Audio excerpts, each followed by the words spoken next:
A veces tienen problemas y tú le preguntas a la gente cómo estoy. Dice con los 3 golpes. Tú crees que Erika, Roma, Netra y carne. Y en realidad es que bendecido, prosperado y en victoria. Porque es imposible que mañana vas a morir y tú dices que todo va a estar bien. Dice que de repente dice que si Jehová dio y Jehová quitó, se dice que el nombre de Jehová bendito. Hay que estar bien loco para decir eso.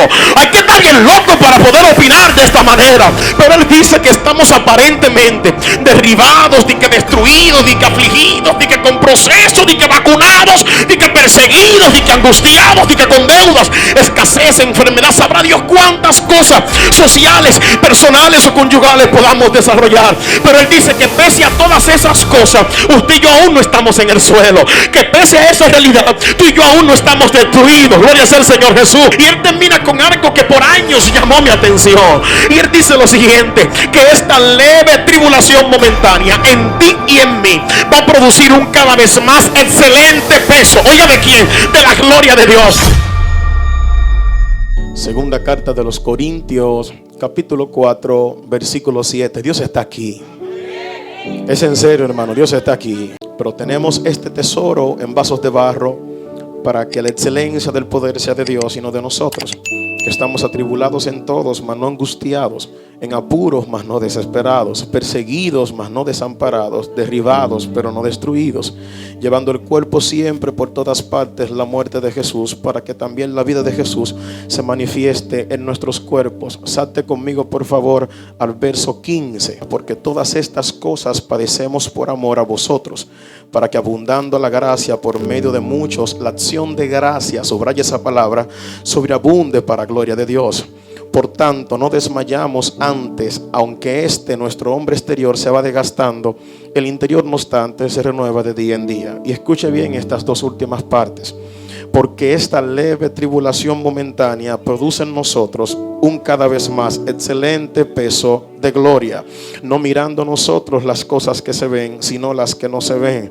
Pues las cosas que se ven son temporales, pero las que no se ven, estas benditas cosas son eternas. Un asunto es yo poder con esta mano decir: Dios es bueno, tú eres santo. Pero la otra es que con mi mano derecha yo profese acciones entre lo que digo y lo que hago. En otras palabras, la Biblia espera que tú y yo seamos coherentes entre lo que decimos y aquellas cosas que hacemos. ¿Alguien está aquí todavía?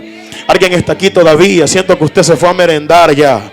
Por esta misma razón, esta parte práctica de la coherencia tiene mucho que ver con la vida de fe. Diga conmigo: la vida de fe.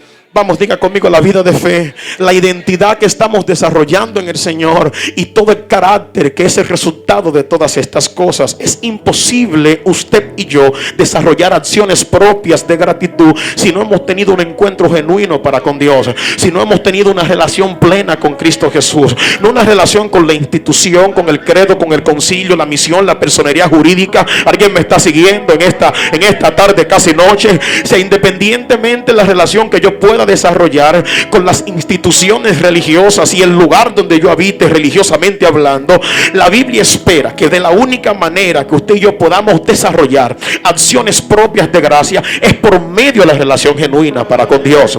El detalle con el asunto de la relación con Dios es que implica que yo me niegue. Y quizás usted dirá: pastor, pero ¿cómo así? Es que el detalle de gratitud al Señor, tú y yo no tenemos con qué pagarle a Dios. Aleluya.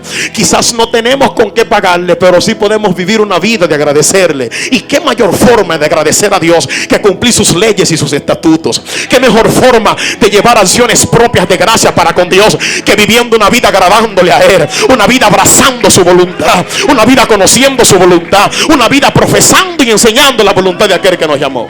Y yo le llamo a esto que Dios ha elaborado un perfecto plan, y este perfecto plan gira en torno a provocar aparentemente situaciones extrañas en tu vida que te lleven a esas dichas acciones de gracia. A mí me llama bastante la atención, haciendo una exégesis un poquito divorciada del tema que el apóstol somete aquí en las escrituras, que él empieza y tú titula como prefacio, se nos fue, titula como prefacio viviendo por fe. Aquí él empieza desde el versículo 4 del mismo capítulo 4 de segunda carta de los Corintios, pero él empieza hablando una premisa un poco extraña, porque él dice que tenemos un bendito tesoro en un bendito vaso, que ese vaso para el colmo tiene una una debilidad, tiene una vulnerabilidad, y es que el vaso es de barro. Lo que indica esto es que con mucha facilidad se puede romper. Pero el tesoro que tenemos es el tesoro de la vida de Dios, que hemos recibido de manera gratuita, que hemos recibido como expresión de dádiva del Señor. Pero Él empieza y dice esto: tenemos este tesoro en vasos de barro, con una única y exclusiva función, de que la gloria siempre sea de Dios por nuestra vulnerabilidad. Gloria sea el Señor Jesús. Pero Él dice que estamos aparentemente derribados, de que destruidos, de que afligidos, de que con procesos, de que vacunados, de que perseguidos, de que angustiados, de que con deudas, escasez, enfermedad, sabrá Dios cuántas cosas sociales, personales o conyugales podamos desarrollar. Pero Él dice que pese a todas esas cosas, usted y yo aún no estamos en el suelo, que pese a esa realidad, tú y yo aún no estamos destruidos. Gloria sea el Señor Jesús. Y Él sigue conjeturando cada una de estas cosas, y Él termina con algo que por años llamó mi atención. Y Él dice lo siguiente: que esta leve tribulación momentánea en ti y en mí va a producir un cada vez más excelente peso. Oiga, ¿de quién? De la gloria de Dios. O sea, Él está diciendo que el problema, el proceso, la vicisitud, la situación no es más que una excusa de Dios. Aleluya. O sea, es como una especie de trampolín que de una manera u otra te conecta al lugar correcto. Es como una plataforma que insulta tu intelecto, que aparentemente juega con tus emociones, pero que te coloca en el lugar correcto. Me parece ver a José sufriendo, llorando, preocupado, diciendo: mis hermanitos me traicionaron. A quienes 3 toritos antes le hubiese contado sueños proféticos. La gente en la quienes yo confiaba, de repente me traicionan. Pero lo que parecía ser una traición, en realidad era la plataforma de Dios para colocarlo en el propósito eterno del Señor. Porque entonces 3 benditos toritos luego, el hombre está siendo el vicepresidente de la nación más importante de toda la época. De repente el hombre termina siendo el segundo en la casa. Lo que empezó como una caída, lo que empezó como una traición, lo que empezó como que me expulsaron, me botaron, me descalificaron, me clasificaron como incapaz. Gloria sea el Señor Jesús. Alguien tiene que adorar a Dios. Gloria sea Jesús. Lo que empezó como algo negativo terminó siendo el pretexto para Dios glorificarse. Por eso es que esto parece locura para el que se pierde. Por eso es que esta vida de fe parece irracional. Porque usted y yo en pleno verano somos expertos en agarrar y decir, teniendo la nevera o refrigerador, hielera, como le quieras llamar, como una piscina, cubito de hielo arriba y agüita debajo, vivimos diciendo que me voy con él, dije que todo está bien.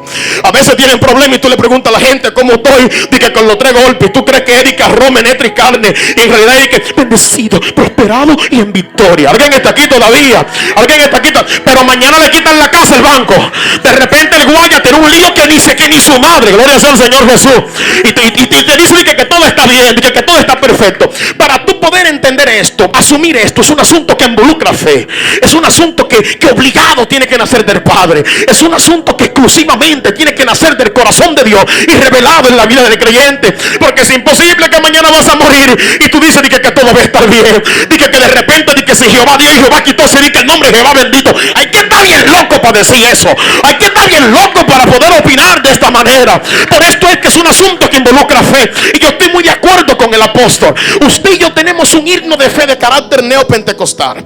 Ese himno de fe dice que es pues la fe, la certeza de lo que se espera y la convicción de lo que no se ve. Lo que sí es cierto es que esto es una idea completamente conceptual. Intenta explicar qué es la fe. Y la fe tiene que ver con un término griego del griego koines, transliterado como pitis, que significa no más que confianza. El chiste es que tú y yo no confiamos en desconocidos. Para yo poder estar convencido y certero de que Dios va a hacer, yo necesito previamente verlo conocido por el resultado de la relación con Él. Esto es lo único que me va a poder llevar a mí a yo poder desarrollar acciones de fe. Número 1, poder entender que las cosas que vivo son el pretexto más grande de Dios, porque estamos anclados, viciados a Romanos 8:28, que a los que aman a Dios todas las cosas le ayudan a bien. Esto es a lo que conforme a su propósito han sido llamados por el Señor. O sea, yo quiero que tú entiendas que si en la pandemia perdiste gente, eso te ayudó bien si estabas anclado en el Señor. Yo quiero que tú entiendas que si por la situación de inseguridad que vive el Ecuador tú perdiste gente, yo quiero que tú entiendas que eso estuvo en el perfecto plan de Dios. Yo quiero que sepas que si hoy no tienes empleo, eso estuvo en el plan de Dios. O yo quiero que sepas que si también eres pelucón, eso también estuvo en el plan de Dios. Yo quiero que tú entiendas que por más que tú hayas llorado, que hayas sufrido, todo eso estuvo en el perfecto plan voluntad de Dios. Porque el deseo con todo eso es lo siguiente: que tu carácter salga definido, que te parezcas a Cristo, que vivas como hijo de luz, que camines de acuerdo a un lenguaje, una vida de fe. Porque una vida de fe llama las cosas que no son como si fuesen. Una vida de fe puede ver donde no hay. Una vida de fe tiene las manos agarradas, no de las cosas que puede ver y palpar, porque esas son temporales. Tú y yo, papi lindo, no somos el resultado de lo que Ecuador dice. Por más que Ecuador diga que hay inseguridad, tú debes de entender que Dios es el que vela la casa. Por más que la guardia vele, Dios es el que vela la casa. Hello. Por más que Ecuador pueda decir que no hay plata, que no hay comida, yo quiero que tú sepas que Dios es quien te provee y tú comes gracias al Señor. Yo quiero que tú sepas que el que está detrás de tu provisión no es tu jefe con tu buen o malo empleo, es Dios detrás de eso. Gloria sea el Señor Jesús. Yo quiero que tú sepas que no eres el resultado de lo que el gobierno ecuatoriano dice. El detalle está que por años hemos creído que el proceso es el resultado de Satanás. Por años hemos creído que esas situaciones que quizás no producen buenas sonrisas en nosotros vienen del diablo. Pero a veces se nos olvida que ahí en ese desierto donde hace calor, donde nada fluye, donde nada crece, que se supone que es temporal en tu vida, a veces se nos olvida que no ha sido Satanás que me metió ahí, sino que ha sido Dios. Y la evidencia de que ha sido Dios que me metió ahí es que en el día camina conmigo una columna de nubes que me brinda dos cosas: me da dirección y también me guarda de las altas temperaturas del desierto.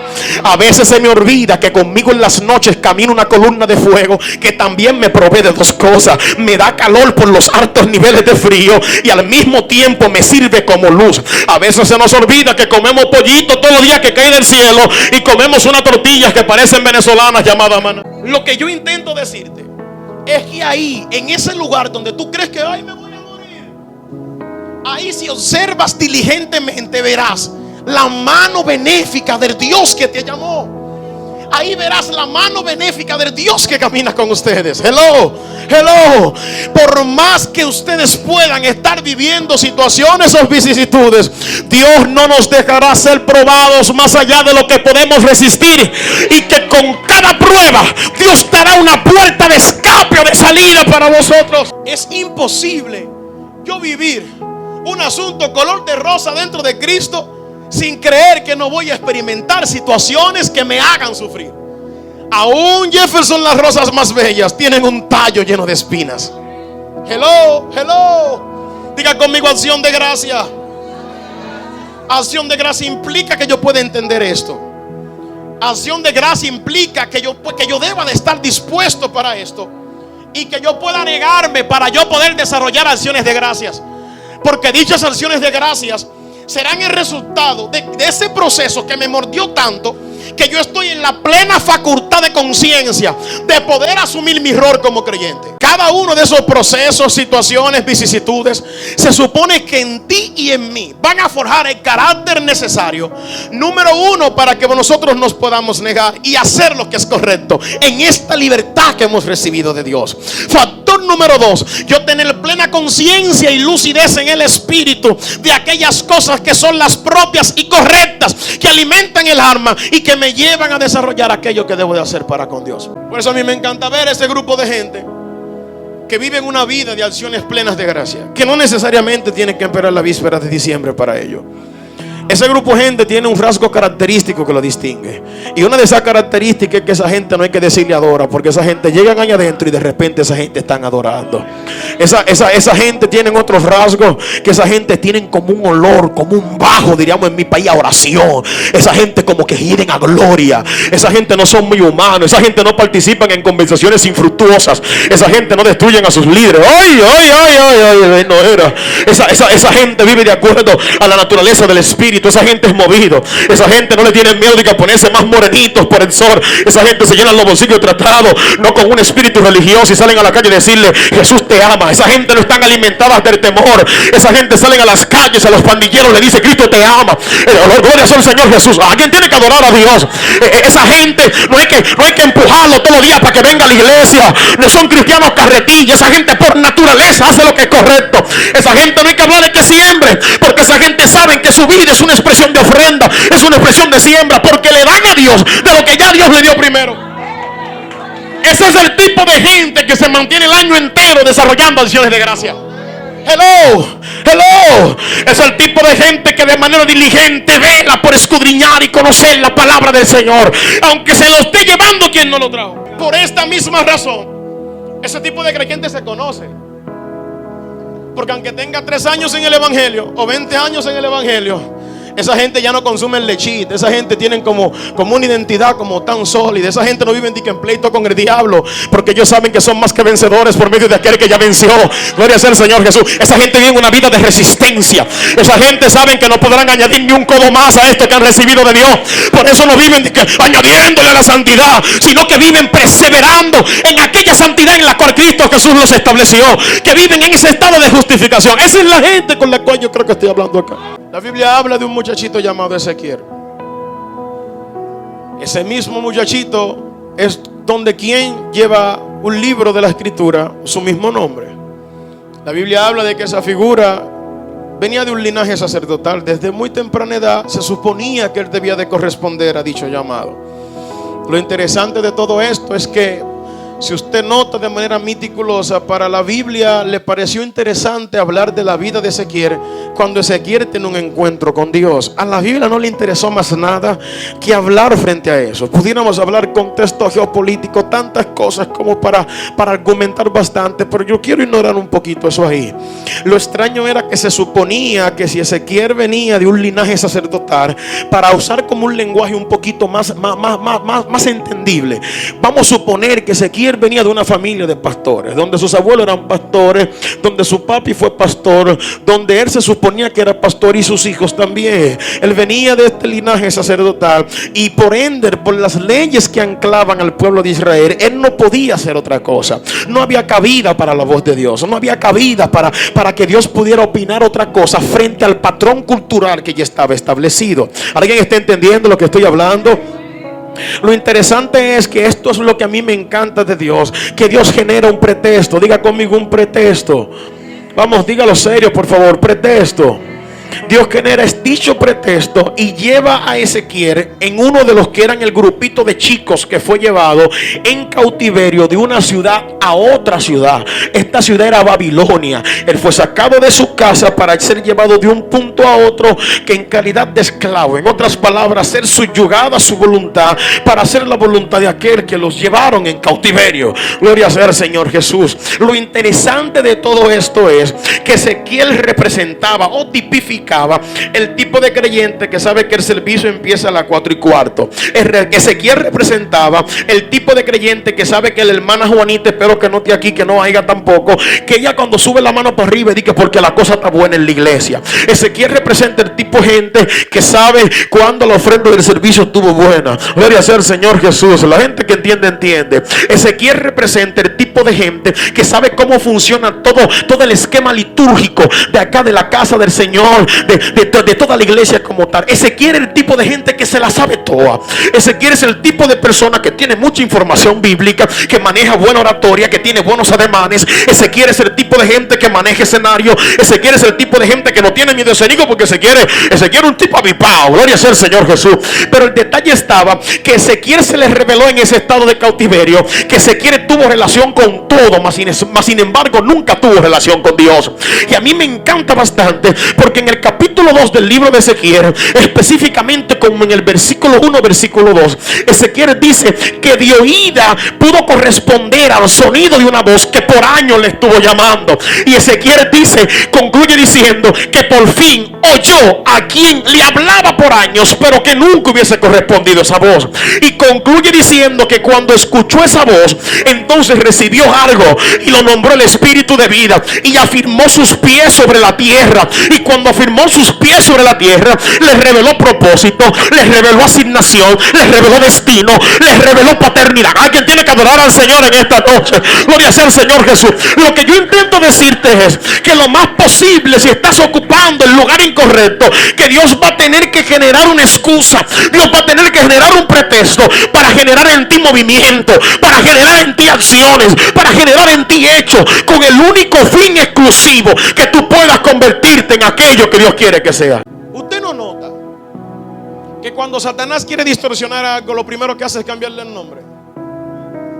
Usted no nota que cuando Satanás quiere alterar algo, lo primero que hace es poner seudónimos, poner sobrenombres, poner clasificaciones, poner stickers, y no hablo de los de WhatsApp, renombrar. Note usted que en la escritura los nombres estaban muy ligados a mi identidad espiritual. Por eso es que allá afuera de repente le ponen de que bola 8, de que Chucky, de que el sicario de sicarios, de que el que anda, no sé cuántos términos ecuatorianos usted podrá colocar ahí. Por eso es que de repente en la pareja tóxica o no tóxica, usando ese término postmoderno, de repente le dijo a su esposo, esposa, novio, novia, de repente le dijo: tú estás muy gorda, tú estás muy flaca, tú estás muy fea, tú eres muy bonita, tú estás muy alta, tú estás muy chaparra, tú estás muy esto, tú estás muy aquello, tu cabello es muy lacio, tu cabello es muy rizado, tu cabello es muy crespo, tu cabello es esto, tu cabello lo otro. De una manera u otra, aquello donde yo tengo mis oídos distorsiona mi identidad. Y en el momento que yo y no hablo de autopercepciones de comunidades X y Y, etcétera, y W y el abecedario, no. En el momento que tú no tienes una correcta percepción de aquel que te llamó, de quién eres en el Señor, lo más posible es que asumas la identidad incorrecta. Y al asumir la identidad correcta, desarrollarás error incorrecto. Si desarrollas error incorrecto, estarás en el lugar incorrecto, haciendo lo incorrecto y agradando, lo estoy más que seguro, al Dios incorrecto. Por eso note usted, le dijeron de que gorda, fea, le dijeron de que era bullying, y automáticamente la muchachita, el muchachito se retrajo, se llenó de inseguridad, se volvió de que aislado, de que solitario, de que depresivo, con ansiedades, sabrá Dios con cuántas cosas más. Pero era el muchachito, muchachita que en la iglesia estaba lleno de la gloria de Dios. Era el que más participaba en los estudios bíblicos, era el que danzaba como corderito de la mañana, estaba lleno de una gracia deslumbrante. Pero algo distorsionó su identidad y de repente ya dejó de verse como el cielo lo veía. Hello. Alguien tiene que entender lo que estoy hablando.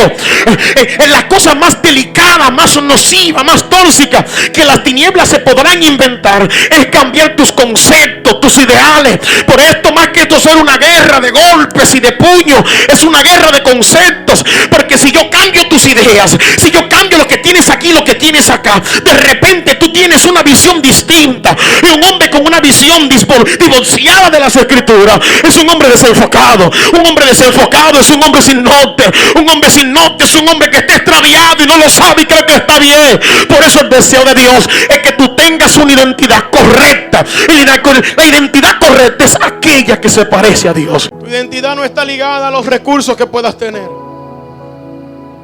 Tu identidad no está ligada a las palancas que puedas tener, o las ayudas, o las cuñas, diríamos en mi país. Tu identidad no está basada en lo que posees o en tus adquisiciones del carácter que sea. Tu identidad está basada en aquello que tú tienes dentro, que se llama la gloria de Dios. En mi país decimos mucho que plata tiene cualquiera, pero esta gloria no la tiene todo el mundo, porque Dios no se la confía a cualquier gente. Hello. Alguien tiene que entender esto que digo. Yo te voy a decir algo: tú no vales por lo que tienes, tú vales por lo que eres, y lo que eres transforma las cosas que tienes. Gloria sea al Señor Jesús. Por esto yo quiero decirle a alguien: tu identidad no es un asunto exteriorizado, es un asunto que tiene que ver con lo de adentro. Tu identidad tiene que ver con lo que carga, tu identidad tiene que ver con lo que eres. Por eso yo te quiero motivar, más allá de desarrollar acciones de gracia, que tú empieces a hablar el lenguaje correcto, que tú empieces a escuchar lo que se habla arriba y no lo que se opina aquí debajo, que tú elimines de tu vida la lista que tienes enumerada con el temor y que te llenes del verdadero amor. Gloria sea al Señor Jesús. Esta es una temporada tan pesada de parte del Señor que amerita que tú puedas cerrar este año no con las viejas y populares profecías de carácter motivacional que dicen que el 2024 será tu año, que el 25 será tu año, que este fue fuerte y te golpearon, etcétera. No, esto amerita carácter en ti, esto amerita decisiones frontales y correctas en ti, esto amerita identidad para que puedas tomar las decisiones correctas. Lo que hoy estás viviendo son el resultado de las cosas que tú hiciste ayer, las decisiones que tomaste ayer. Pero quiero que entiendas que por más que lo que estés viviendo sean buenas o sean malas las situaciones, hay un perfecto plan de Dios sobre ella. Y tú no estás excluido de esos perfectos planes.